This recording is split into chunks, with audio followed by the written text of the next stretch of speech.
we got a couple. Michael will probably join at like 1:30, and Richard's going to probably join also. Oh wait, I guess we're live. Sweet. Hey everybody. Yeah. What's up? Welcome back to the Minimum Viable Person Show. This is a bi-weekly series. You know, I always find the word bi-weekly weird because that means twice a week, or is it every other week, right? Every other. Feels like it could go either. It feels like it could go either way, though, right? Semi-weekly is twice a week. Is that really it? Weekly. Yeah, Really? That's actually That seems semi feels like once per quarter or something. Yeah, it got weird along the way, but it's true. All right. Yeah. Well, I think semi is a gender now.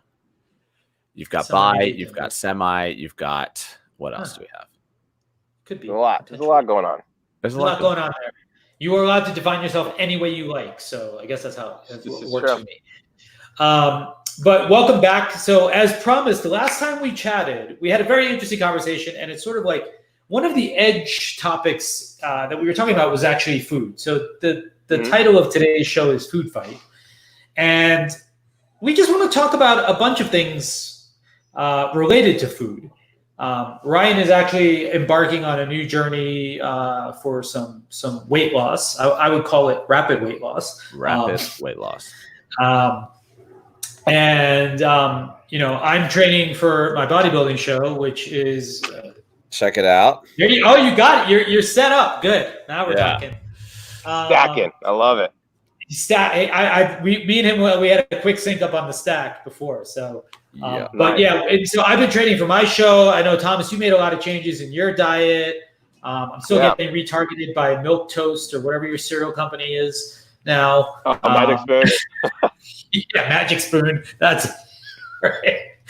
So fun, good topic. I think it's really important. I'm in another group, and someone had mentioned that it's a fitness group for marketers, and they were having a lot of challenges because being home and being so close to the fridge all the time. And so, I think there's a lot of topics in here worth discussing. I will start with an interesting thing. One of these guys, bodybuilders I follow on YouTube, is this Canadian guy. His name is Greg Doucette, and he always gets really, really pissed when people say that they have a relationship with food. And he's like, relationships are with people, not with food. So Thomas, as our resident relationship expert, we're like the totally unfab five right here. Thomas, tell us about this idea. Can you have a relationship with food? Anything you have emotional connection to creates a relationship. Period. End of story. So yes, you can have a connection, not with all food, but with food, right? Like any type of emotional connection to any food, even if you don't like it, right? It has a relationship, because inside that relationship lies a story about it, right? Like my relationship growing up with anything green was that it was gross and I didn't like it, right? And nowadays, like I've had pretty much every green food and have now come to like appreciate it and understand it and have a completely different relationship with it. Because you don't have to pretend to like kale here. You can just say it. Yeah, no, it's true. I mean, kale is probably the food I like, the green food I like the least. But a buffalo chicken kale salad, awesome, right? So it's just a matter of and by the way, like because those other things are in there now, it creates a different view of what my story may be as it ties to like that food, right? And what happens is when you have that story and you embody it, your body now reacts to the food. So if you think a food is bad for you, your body will cellularly not allow it to be good for you. And if a food is, and alternatively, if you start to open up to the idea that a food could be good for you, your body will adjust itself to it, right? Like think about how allergies work. Like some allergies do stay around for a long time, some allergies don't. Sometimes you develop an intolerance of certain foods because you may have had it too much. Maybe it's genetic. Sometimes it goes away, right? Like your body and how it reacts to food does have an impact based on your emotional and mental relationship with it. This is my experience. I think I agree fundamentally. Like I think relationships are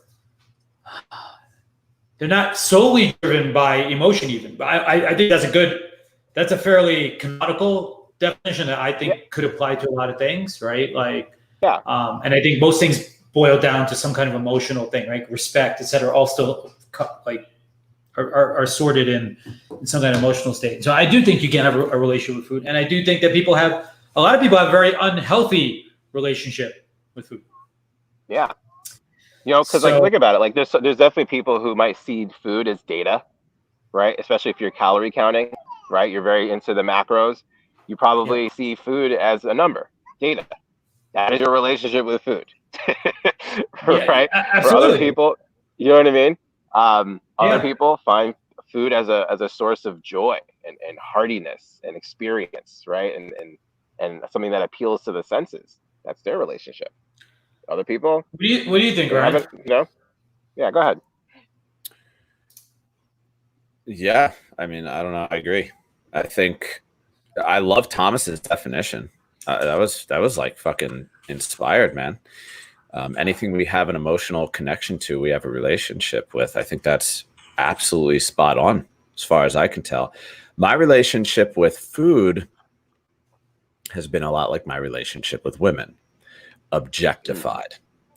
You know, food has been this seductive kind of like thing for me to devour and own, and it makes me feel better, and you know, using it in an addictive way, basically. And so when I got sober a couple years ago, I remember, like, I left the bottle, left all the drugs, all the hardcore stuff behind. But right when I got out of rehab, I walked down the street and I saw a Cold Stone Creamery. And I said to myself, I can still have ice cream. Everything's going to be okay. I remember this. You and I had this conversation. Everything's going to be okay. And since then, my addiction has just been fully focused on ice cream. I mean, I literally have had a Ben & Jerry's addiction to that specific thing. Specifically, half-baked and chocolate fudge brownie. Pop them together in a bowl. There you go. So what's up, man? Just talking about food here. So to wrap this part up, you know, where I'm at in my food journey now is redefining my relationship with food, just as I'm redefining my relationship with women and everything else. And the way that I'm doing that on a tactical level, I'll just kind of like talk about that piece. So I'm doing intermittent fasting and OMAD to hit this rapid weight loss goal. I'm at 205 now. I want to get down to 275 in the next 45 days. And so 175. Thank you. Yeah, what did I say? That's a very specific detail. What did I say? You said 205 till 275. Oh. yeah, you got it. So 175. And so in order to do that, the obsession that I have with food, because my mind will obsess over food, and then I'll be on Postmates, and I will scroll Postmates for hours and not even get anything. It's an obsession, okay? And so in the mind of someone who's obsessed like myself, trying to obliterate obsession is never going to happen. So what I've learned is that I need to redirect my obsession into something healthy. And so as I begun to work out every day with my buddy, I've noticed that I obsess over that. Like all day, I'm kind of thinking like, okay, I'm just kind of like twiddling my thumbs until I exercise with my buddy again tomorrow. There's a little bit of fear involved, a little bit of anticipation, excitement. And so what I've begun to do is with the OMAD and the 1 meal a day, I become obsessed with the fasting instead of the eating, basically. And so I'm obsessing over the feeling of being light and free and empty rather than the feeling of being full and heavy. And that's done a lot for me. I think that's the important part, because I'm not a psychologist by any stretch.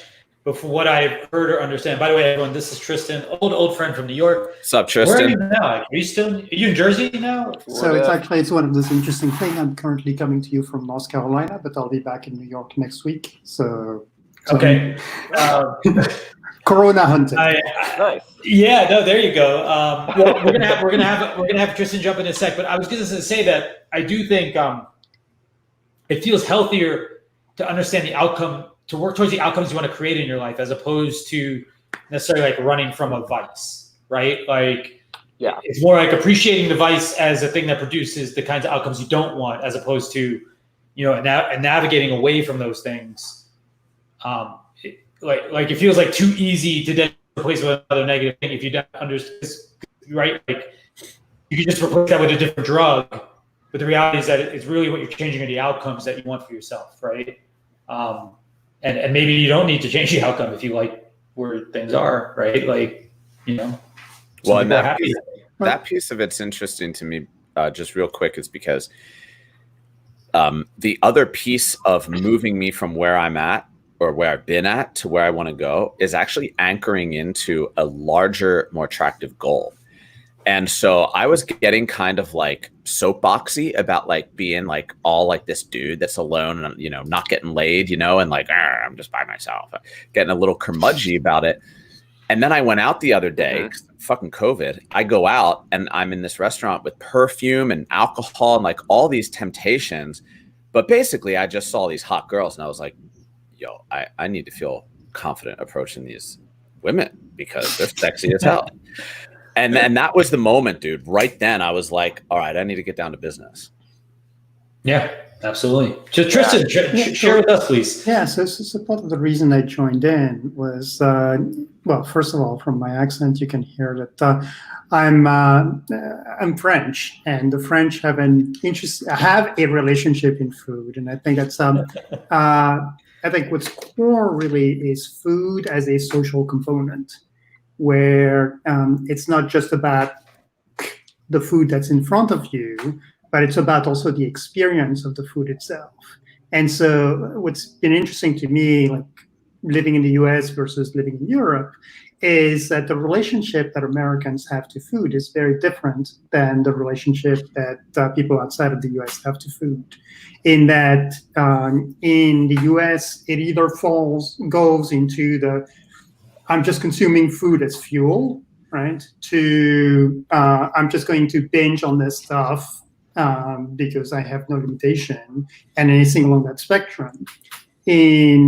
Outside of the US, it's much more common to think about food as a type of experience that you're having, and that connection to that experience is where that relationship stems from, and that limits really some of the more egregious abuses. I mean, that's why populations outside of the US tend to not have as many issues when it comes to obesity and things along those lines, because it's wrapped under a different mental framework. Mm-hmm. Can you tell me a little bit? I know that's always been there, but how does that work, right? Like, so obviously, like if you sit longer, for example, like I've been many places in the world, and I think like West Indians, like we tend to have like food is a very cultural thing as well, right? Like, so it's a gift to someone to be able to cook for them and some of these different aspects of it, right? You can't walk into a West Indian house and not have like some auntie or uncle like try to put something in your mouth, right? But how does the portion, like, my wife's Russian, right? Like, and they graze over like 4 or 5 hours while doing shots in between, right? Yeah, but I think it's a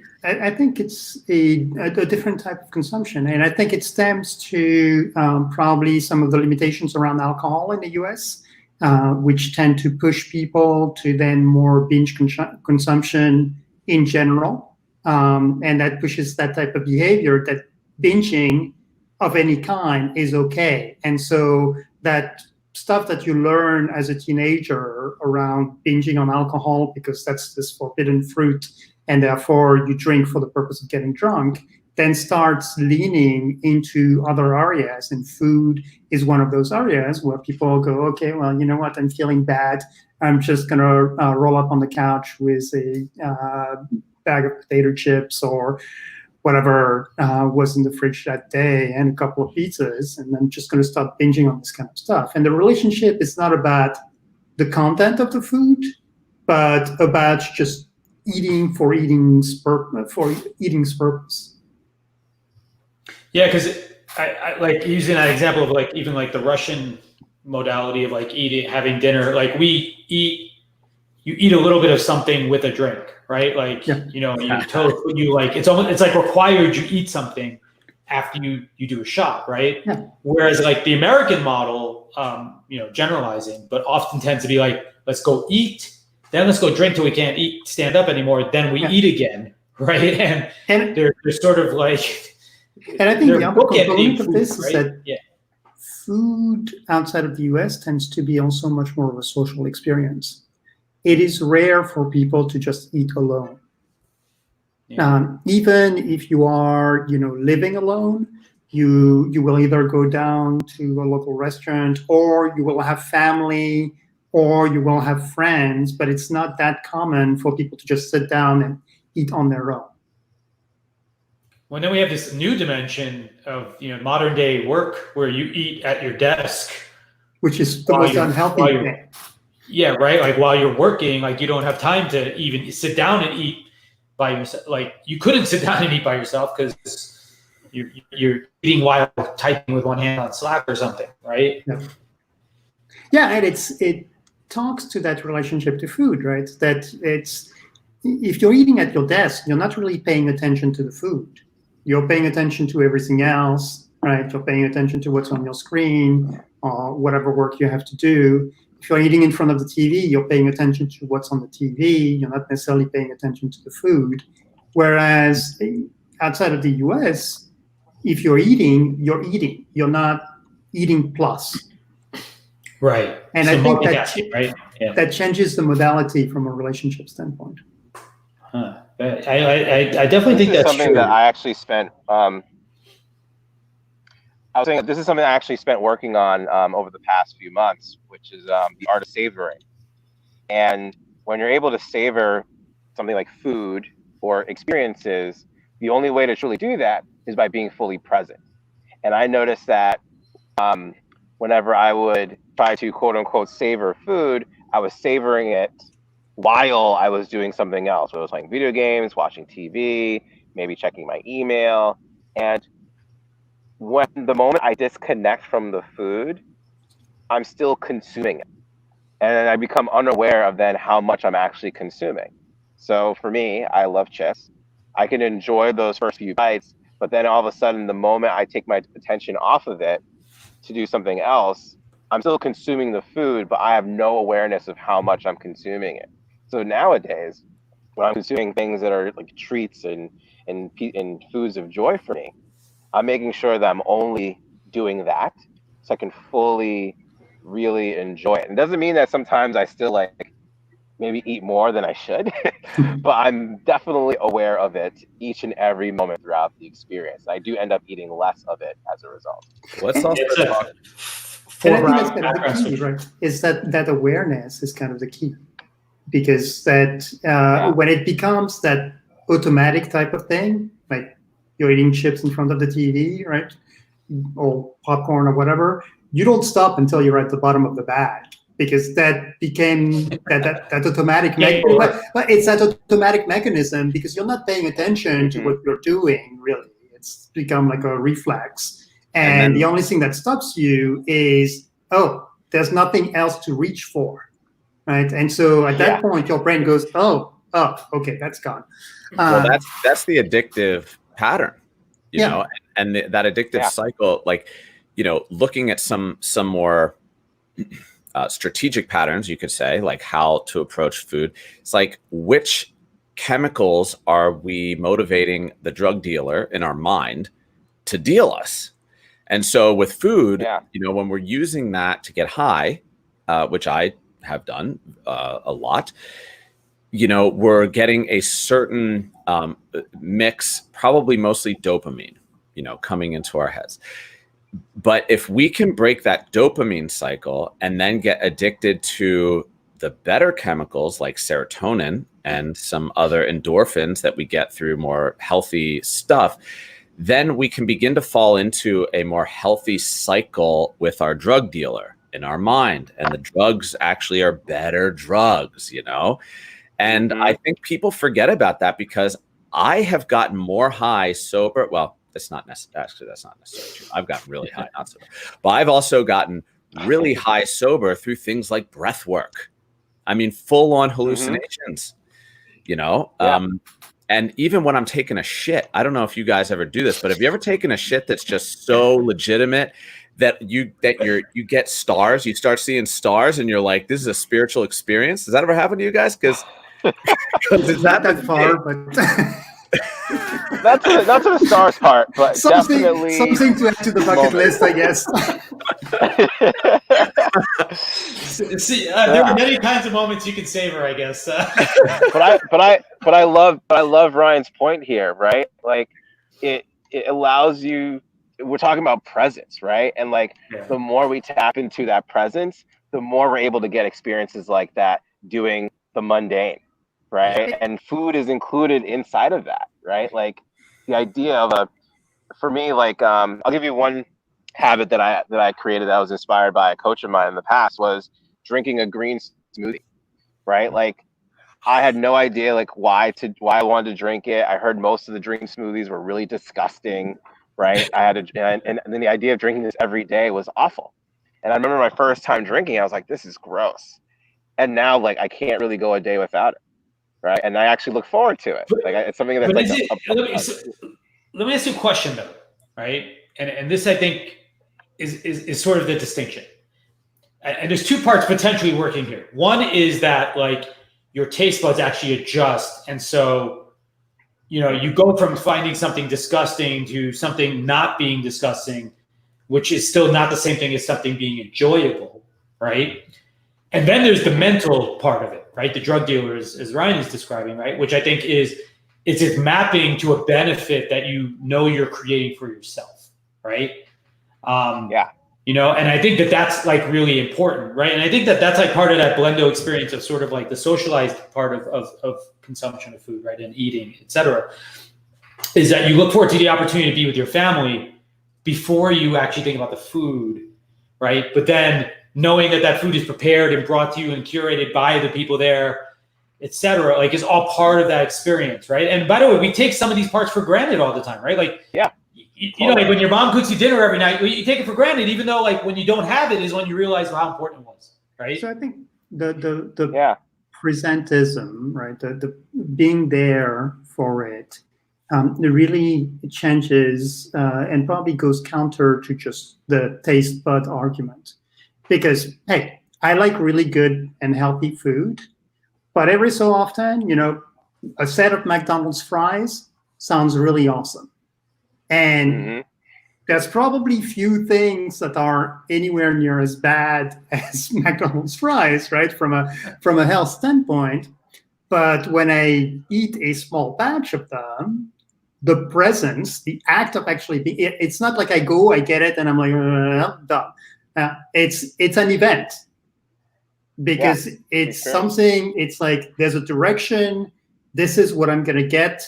I'm actually having an intention going with that, and I'm present in the moment of eating that instead of just flashing through my phone while eating those fries. And that's interesting because, you know, I you know, hold the pole for the addicts in the world. And, you know, I don't trust myself for something like that. That's the trickiest thing is that, you know, my sponsor in the alcohol program, he's like, dude, you know, sugar, you just drinking your alcohol when you eat that ice cream and sugar and everything. And like, I've tried to regulate my sugar. I've tried to do what you're talking about to just like have this big moment or experience of, and then before I know it, like I'm totally off the fucking rails. And so this has been my like challenge. I mean, this is like serious for me because it's like, you give me an inch, I'll take a mile. And so, you know, that's sort of, there's this grief that I'm experiencing right now of like,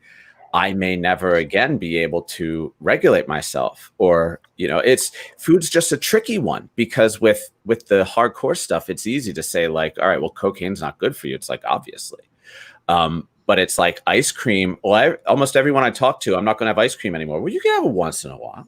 So my question is, where is that mental barrier for you in terms of like, those drugs here are hardcore and therefore I'm not going to do those, and those things over here are not hardcore and I can't limit myself? Where is the mental shift in your brain? Is it because of your experience with some more hardcore stuff?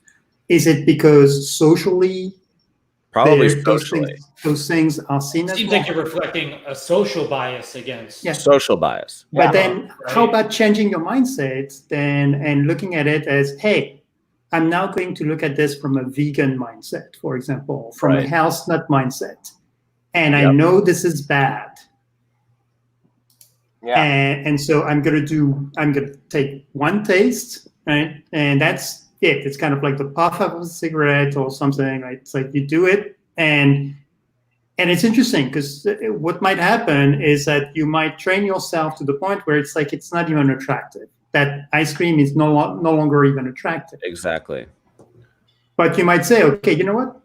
I'm going to get a cup of ice cream. I'm not going to eat the cup. I'm going to take 3 bites out of that cup and I'm going to throw the rest of the cup. And you train yourself into forcing a limitation that is kind of ridiculous, right? It's like you take a cup and you take just 3 bites out of the cup. That's a lot of the cup. I like left. the vegan approach. That That felt Yeah. really good. I think that's what happens though, right? Whatever we used to love, eventually when we find, the enlightenment of the other side of it, that thing seems anathema to us that we would ever do it, right? Right. Like, and it's just moving this window. And so it's just a question of moving that window for yourself. Yeah. To the point where you go, okay, well, normatively, this is an aberration. I enjoy that aberration, and I'm just going to do it just a little bit.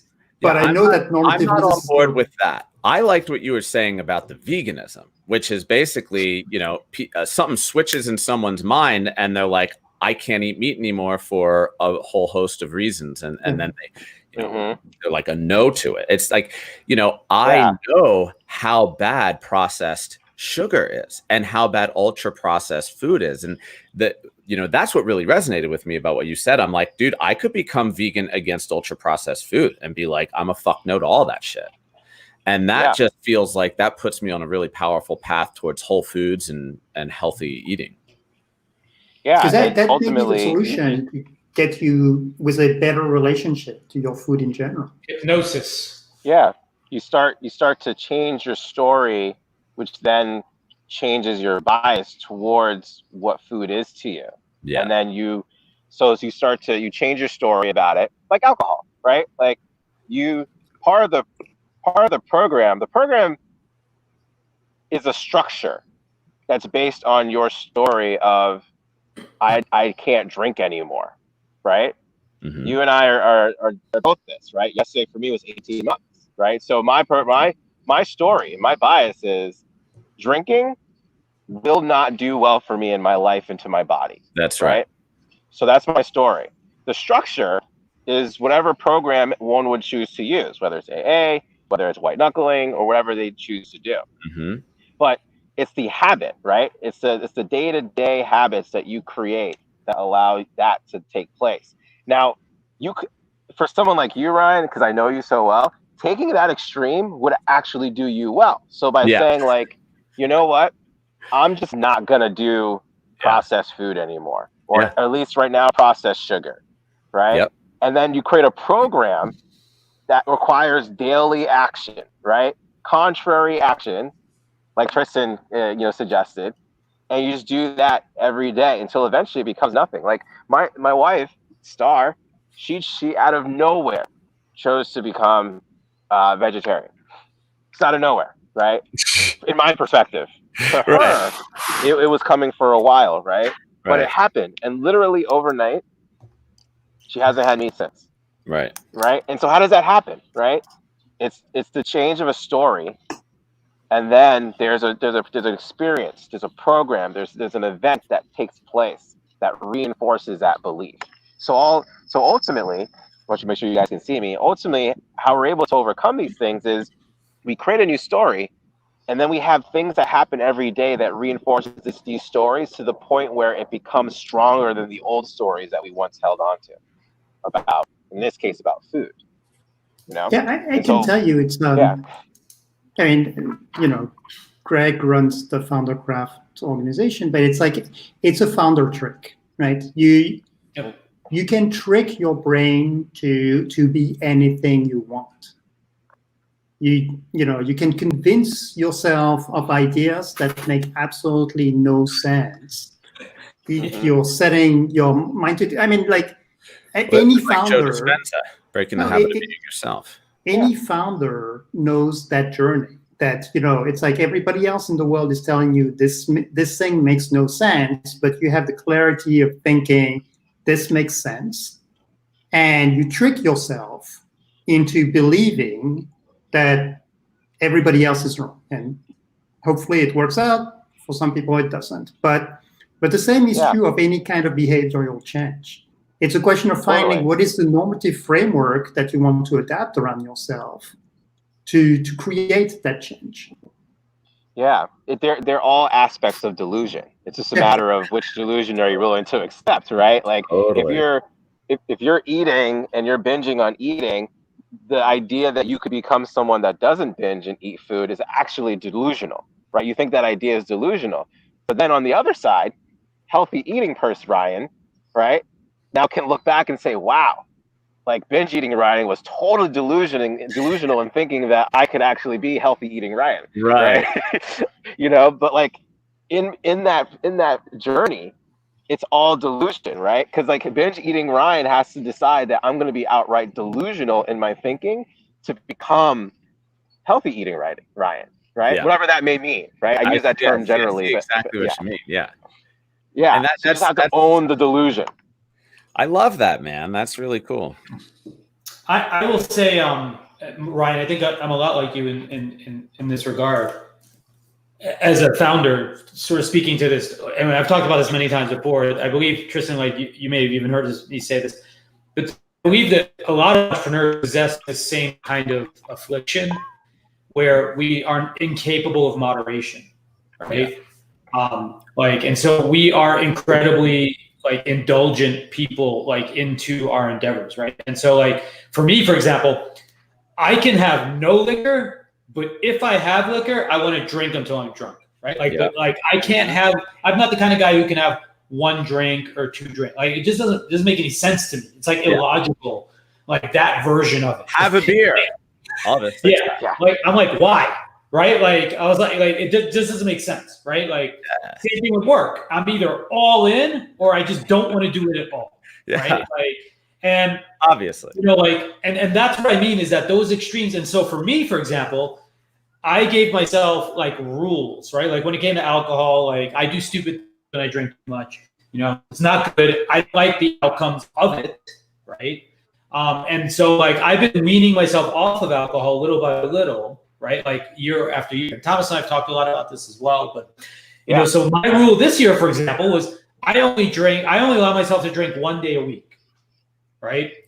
I don't manage it per se. Right. Like, and I've cheated it a little bit, like where I make it, it started with 1 day, then it became a 24-hour window. Right. But, but the idea is that like, I don't just drink casually anymore. Like I like plan when I'm going to drink. And, it's like, I try to make it like if I'm going to be home with my wife, and we're like during COVID, it was like we have our happy hour night or whatever it was going to be, but it's 1 day a week. But I train for bodybuilding shows, and when I'm training, like cutting down, I don't drink at all, right? And so, like, I'm going to have like a 3-month prep. So 3 months entirely, I won't drink anything at all, right? Like, and so that's how I gave myself these rules. And what I found out is that I'm good with giving myself rules. And the more extreme those rules are, right? I'm liking this. Defining that for me has been helpful for me in terms of doing it. And it's not like saying like, I don't think I have a drinking problem, but like certainly I can do stupid things when I drink, right? And to minimize the effect of that, and more importantly, to minimize the swell of stupidness that comes from it, right? Like I try to contain it for myself, right? It's a structure. It's establishing the structure before the event. Like myself, right? To and the structure, that's individually suited to the person, because like what Thomas was saying earlier, like I think everyone on this call is probably an extreme motherfucker, and like it, and then when I start comparing myself to normal people who can get by with like a balanced life of whatever the fuck that is, I start to try to apply those rules to me, and they don't work. And then I start to think that I'm broken. But then I remember, oh, I'm a madman. And so then I just, employ the extreme rules, which tend to work because I'm an extreme person. Yeah. And that's exactly what makes it work for you. Yeah. Right. I think the secret though, it's not swinging. Right, Thomas? Yeah, exactly. Right. It's like the structure keeps you in place. Right? Like you can be inside this structure and you can look outside the structure and see everyone who's quote unquote normal frolicking and playing around, and that's fine. They can do that. That's not where you can live. You have to live inside the structure, right? And some people will never understand that. There's some things that I hold in my life that's fully structured that my wife doesn't agree with because she can't apply it to her life. She doesn't want to, right? Hold on. Can you give an example of that? Now I'm curious. Huh? Can you give an example of that? I'm curious now. I would say like my morning routine. Yeah. Right. Like having to like get that together before the day starts. She doesn't get that? Yeah. Well, she understands it now, but like I'm very rigid about it. Like even when like we're not at home or we're like before COVID when we go on vacation, I would still wake up early. Like I would still, you know what I mean? Like I don't take a day off, right? From that perspective, from the morning routine. Right. And my commitment to that. You're like setting your sanity up for the day in that moment. Yeah, exactly. Right. And that then carries out in a lot of the work that I do in my life. And so like having things set in my calendar for a specific time every week and not creating flexibility, right? People might say like, I want flexibility, right? But like, I don't want flexibility. This is how my structure works, right? I think the power and of it keeps me structure, together. I think the power of the structures is that they are intentional. You make the decision before the moment overtakes you. And so you can make a rational decision ahead of time. And so when you say, because like Greg, I'm like, I'll drink, if I'm in an event, I'll drink 3 drinks. I will not do. Yeah, see, so rules like that work. I'm like 3, I'm done. Okay, fine. So 3 for the night. I will not do shots. I do not do hard liquor. I'll drink beer or wine. It's a very structured model, right? But it's like, and over the night, 3, no more than 1 an hour. And so it's like, that's controlled, right? That's hyper controlled in a lot of ways. And it's interesting because the brain works in that way across the board. I have a 14-year-old at home, and so I have the joy of dealing with a teenager. And I was talking to a friend about ongoing arguments, and he said, why don't you have the arguments ahead of time? I love that. Right. Yeah. Reactionary is bad. Whenever reactionary is bad. Yeah. And it's like, okay, so it's about screen time, right? It's time spent on screen. It's like, so now it's like, okay, it's 6 o'clock. Let's go have an argument about the screen time at 9 o'clock. And it presents the whole thing in it sounds ridiculous, right? But if you start going down that practice of there's this repeating pattern that we have, and we always have an argument about this thing. Let's have the argument not when this is happening, but before. Yeah. You start realizing how ridiculous the argument is in the first place. And all parties start accommodating for that. I felt that recently in my life as well, which is at my job, I found myself avoiding confrontation, and it's created a whole host of problems and resentments. And so it sounds like what you're saying is like when you first feel that resentment coming on, address it immediately before it festers and then bubbles into something unhealthy. Absolutely. I mean, we have a rule in my office that we're going to have any argument that we're going to have, we're going to mark. well, if there's like any disagreement on something, let's flag it. We may not decide to address it right now because the heat of the moment may not be the right time to address it, and so we may have a follow-up meeting to have it. But we always flag it and create a follow-up meeting for it to address what the issue is. And that's the best way to organizationally, especially in these days when we're all spending time on screens remotely, that's the best way to get an organization on the same page on a regular basis. And yeah, people are not always going to agree on everything, right? But it's important to have the disagreements out in the open.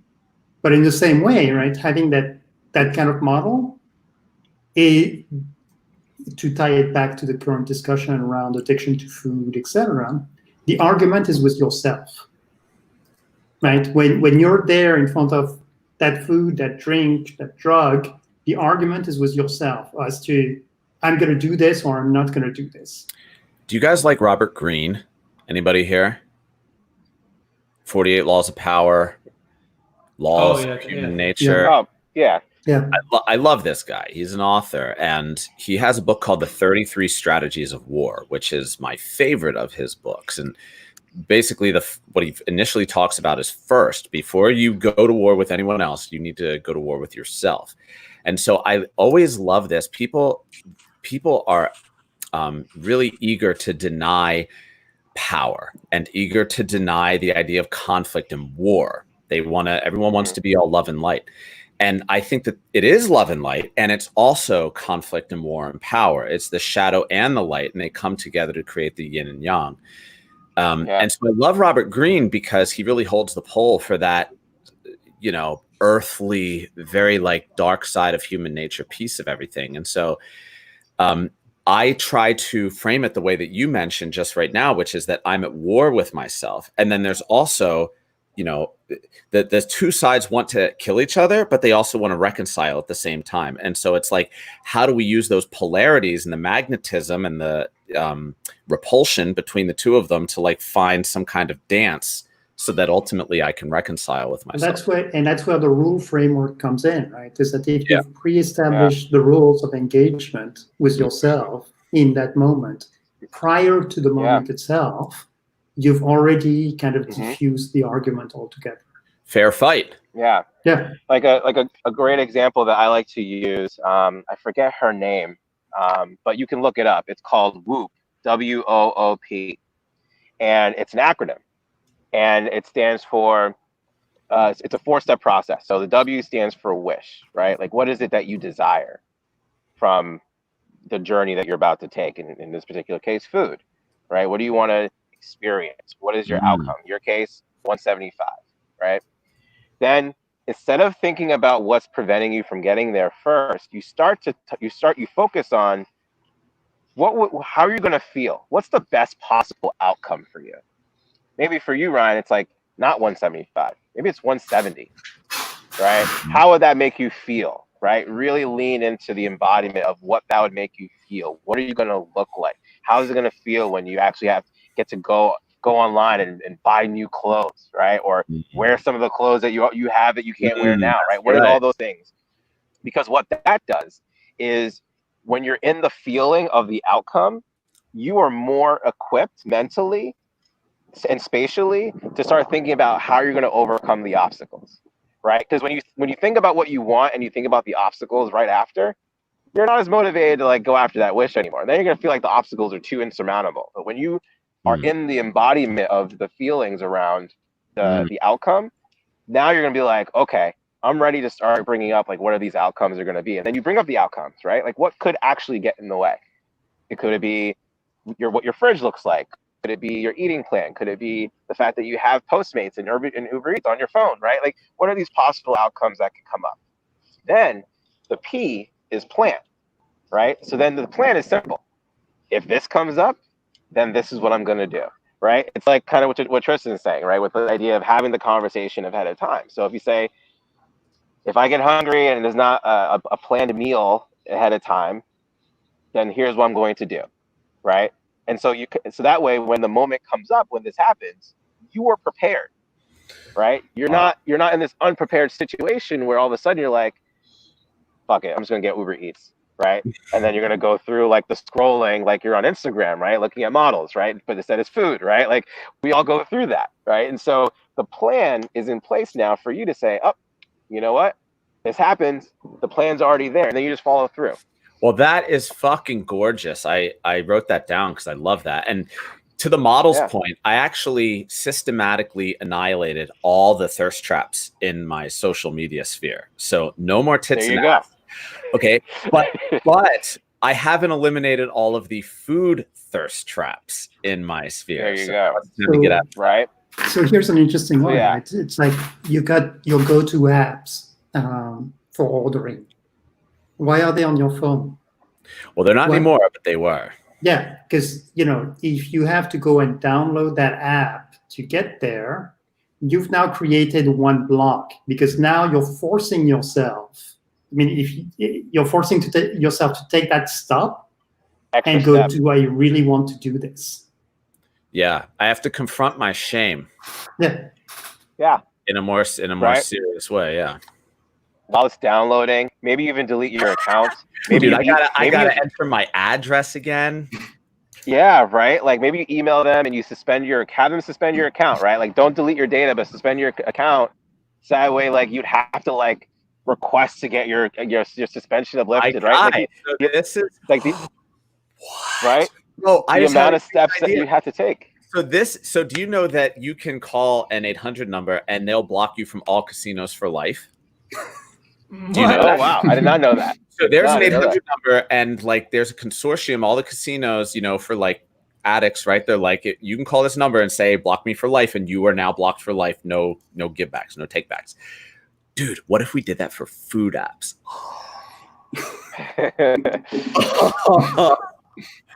Well, yeah. I mean, listen, you could create it for yourself, right? And like, it's once again, you're just setting those barriers and those extra steps for yourself that gives you time to think about, am I really doing this? Can I come up with an alternative in this time that is taking me to do this? Guys, I and gotta it's just- go. Yeah, I I'm gonna love have to jump too. Thank you so much for the invitation. It really is a pleasure. Greg, you're great. Thomas, thanks for the great coaching. Tristan, great to meet you. Super wise. Thank you. Super fun talk. Thank you for Love joining. Brian, Tristan, always welcome to join us. It's Always. been fun, actually. I think this is a great conversation. Yeah. I hope everyone out there got a little bit of something out of it. Yeah, and just a little Sure. something to drop, at the very end here, which is, eating disorders are an epidemic and they're not talked about a lot. And I think that, women have typically been the ones that sort of own it because it's more outwardly frowned upon. Like anorexia, it's kind of easy to like be like, oh, you're anorexic, put on some weight, or bulimia. Like that's a really shameful type of thing to do.